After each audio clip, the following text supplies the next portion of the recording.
In this video, we're going to discuss what a line of best fit is, how to use that to do a regression on two quantitative variables, and then we'll finish up with a discussion on what a residual is.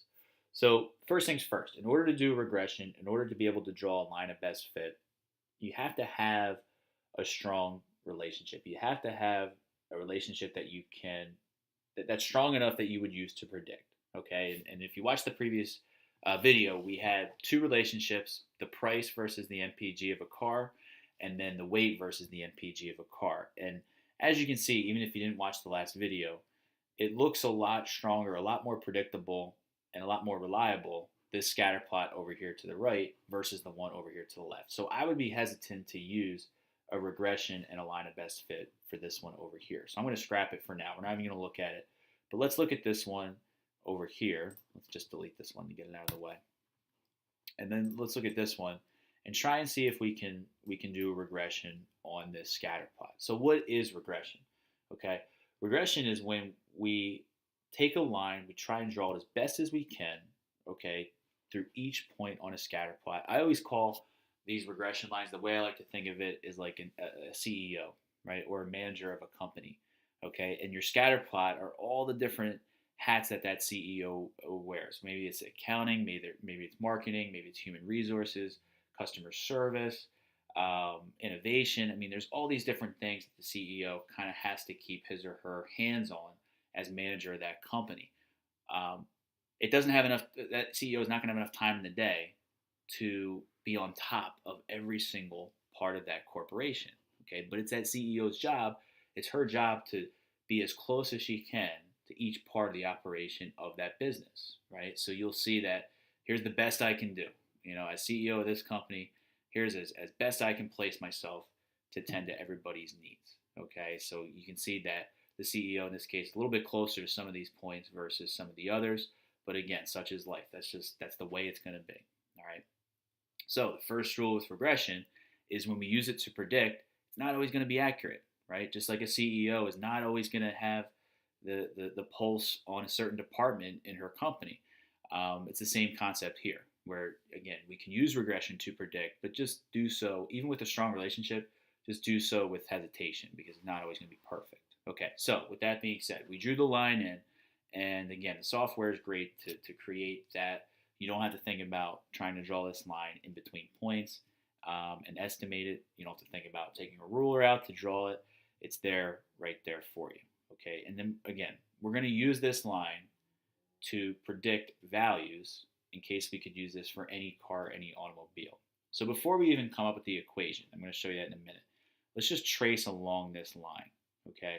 And let's talk about a couple things, okay? One, let's talk about the slope of this line. Think back to Algebra 1. The slope of a line is equal to the change in y over the change in x, okay? So basically, what's happening here as we change x, okay? And let's kind of zero in on the sector from 2 to 3, okay? So as the weight of the car increases by 1 ton, right, what's happening to the miles per gallon? Well, over here, where it's at 2, I would say it's roughly at about, I'll say 32 mpgs.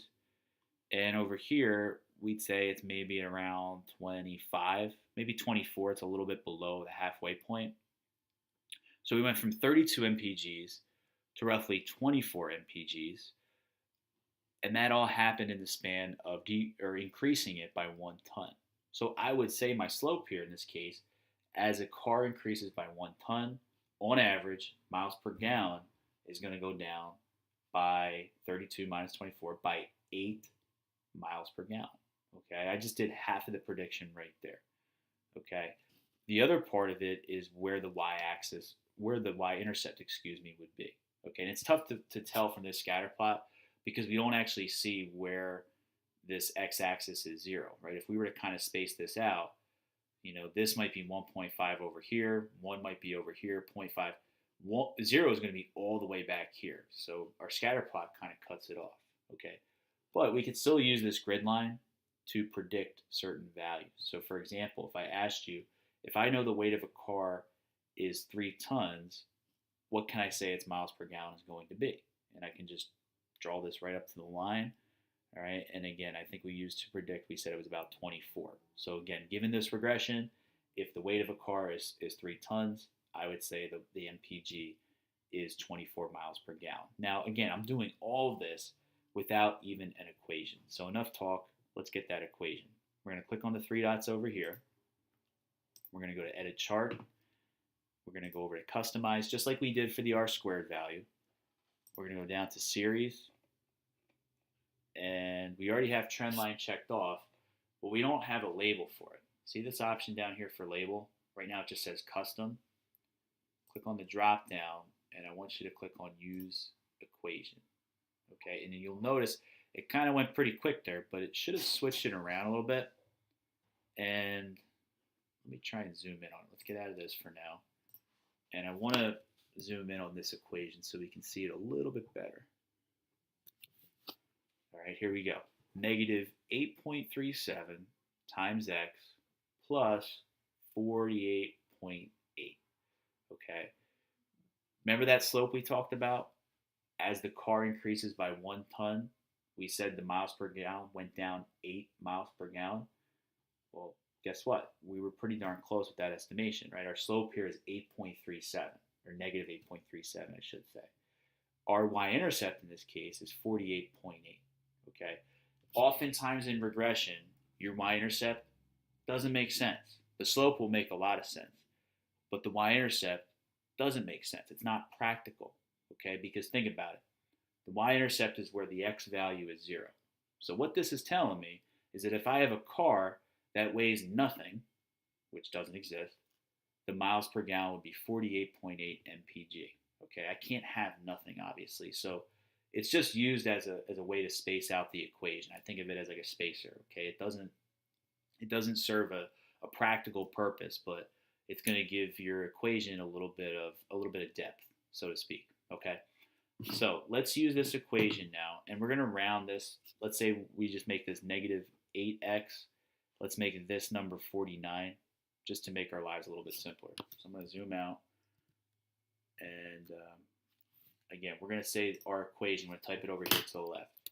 MPG is equal to negative 8, and then this little asterisk, that means multiplication.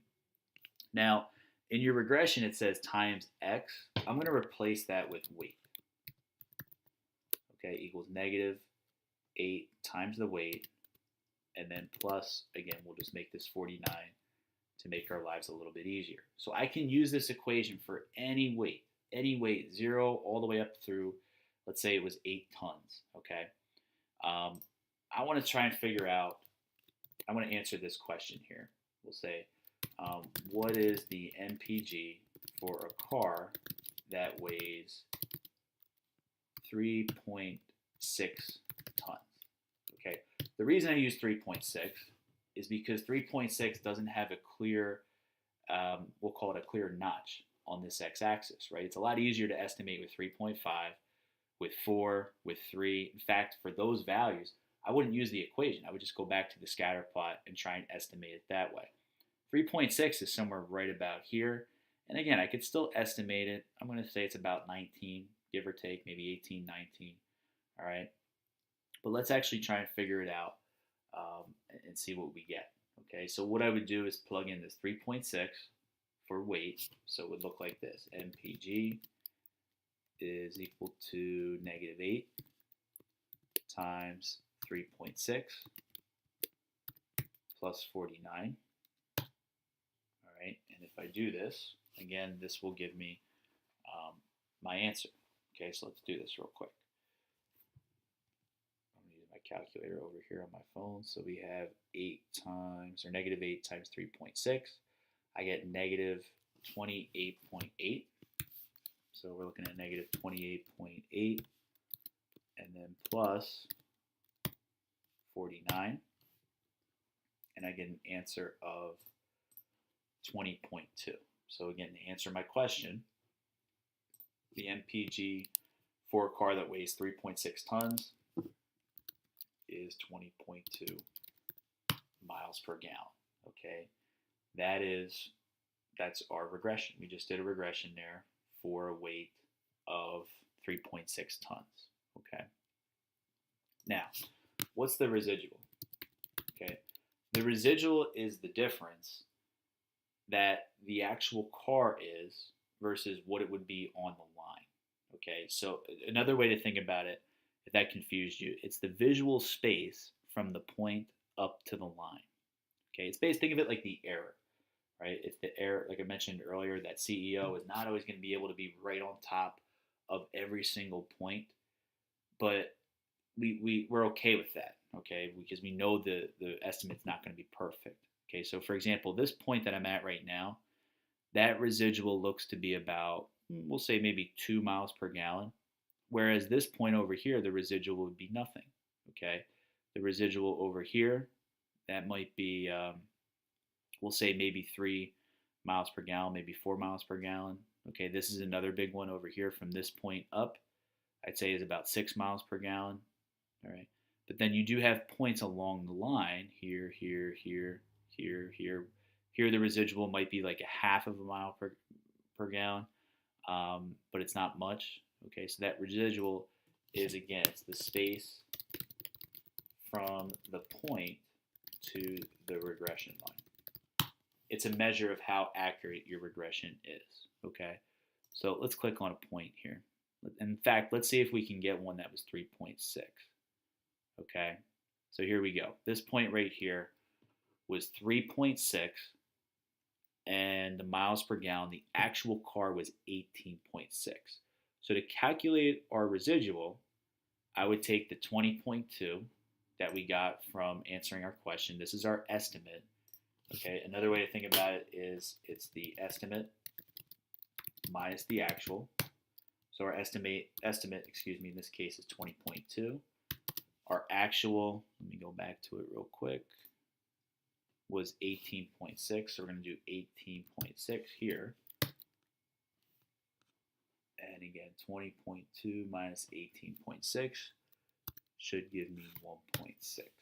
Okay, this answer here, that would be my residual. Okay, again, it's how far off that regression line is from that point.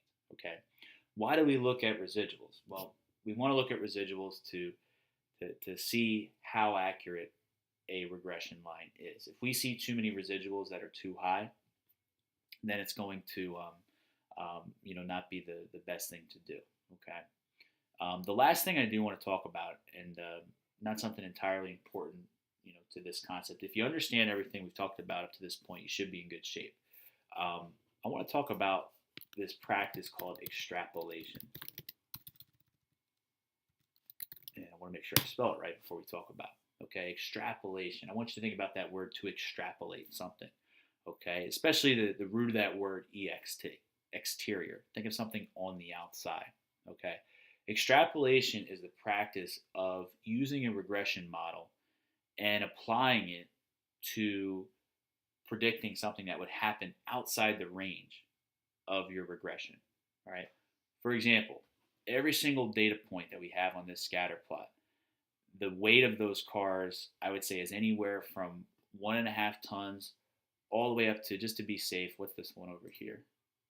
We'll say up to 4.5 tons. So our range here, and I'm just going to type this over here in our cell. Our range is, we'll say, 1.5 tons to 4.5 tons. Okay. Extrapolation would be if I used this model to predict the MPG for, we'll say, for a 6-ton F350. Okay, it probably doesn't weigh that much, but let's say it does. Okay, I can't use this regression model for any vehicle that has a weight over 4.5 tons. It's not going to be accurate. Okay, so again, extrapolation, we want to caution ourselves against doing that, because it happens more often than you would think, where we actually use this model, or we use this equation to predict the in this case, the MPG for a car that is that has a weight outside the range. In this case, a 6-ton F350. Okay, that's extrapolation.